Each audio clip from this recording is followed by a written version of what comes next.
Hello दोस्तों, 10% happier book आपको सिखाती है कि एक ईगो को अपनी लाइफ से जाने देना हमारे स्ट्रेस फ्री लाइफ के लिए कितना ज़रूरी है।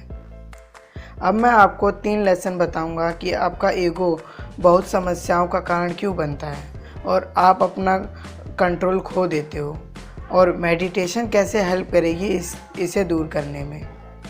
Lesson first, your ego gets in the way of your happiness by constantly wanting मोर।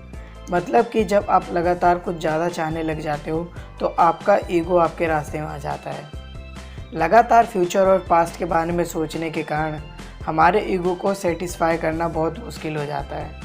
यही सेम बात the power of now book में भी बताया गया है। डैन हैरिस का कहना है कि हमारा ईगो हमारे खुद की नेटवर्थ को, लुक्स को और सोशल स्टेटस को देखता रहता है और फिर इसके अगेंस्ट में कंपेयर करने के लिए किसी बड़े पर्सन को ढूंढता है। जब हम अपने ईगो को एक नई अचीवमेंट, टॉय या कोई कॉम्प्लीमेंट मिलता है तो हमारा डिज़ायर और बढ़ जाता है और फिर दूसरी अचीवमेंट या कॉम्प्लीमेंट को ढूंढने लग जाता है। जब हम कुछ ड्रामा या चिंता करते हैं तो हमारा ईगो अपने आप को कंपेयर करने के लिए एक बड़ी अचीवमेंट को सर्च करने लग जाता है, और जब कोई नहीं मिलता तो कोई पास्ट की प्रॉब्लम या क्राइसिस के साथ कंपेयर करने लग जाता है। इसलिए हमारा ईगो कभी भी हैप्पी नहीं होता।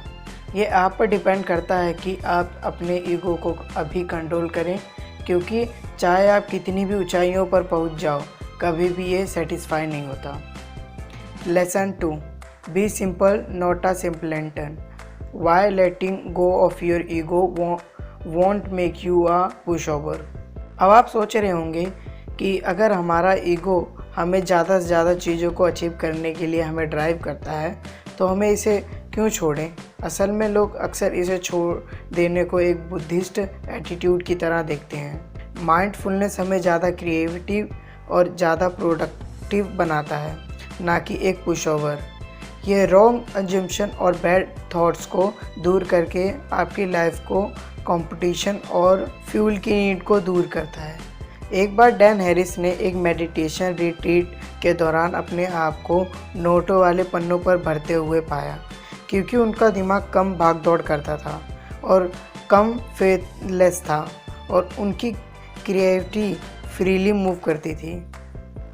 Lesson 3, meditation makes you more compassionate by giving you 4th habitual response. मतलब कि मेडिटेशन हमें 4th हैबिचुअल रेस्पॉन्स देकर हमें और स्मार्ट और काइंड बनाता है। यह हमें दिमागदार बनाता है और हमें प्रेजेंट में जीने में मदद करता है, साथ ही दूसरों के प्रति मोर काइंडफुल काम करने में हेल्प करता है। According to a Buddhist wisdom, हमारे एक्सपीरियंस सिर्फ 3 तरह के हैबिचुअल रेस्पॉन्स होते हैं। फर्स्ट, वी वांट इट, मतलब हम कुछ चाहते हैं। सेकंड, वी रिजेक्ट इट, मतलब कि जब हम कुछ रिजेक्ट करते हैं।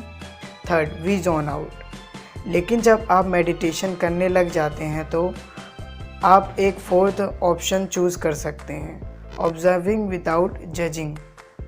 असल में यह सोच और एक्टिंग के बीच का एक छोटा सा विराम है जो आपको रियलाइज़ कराता है कि अक्सर कोई एक्शन नेसेसरी नहीं है, और इस तरह से आपको एक बेटर चॉइस बनाने में हेल्प करती है।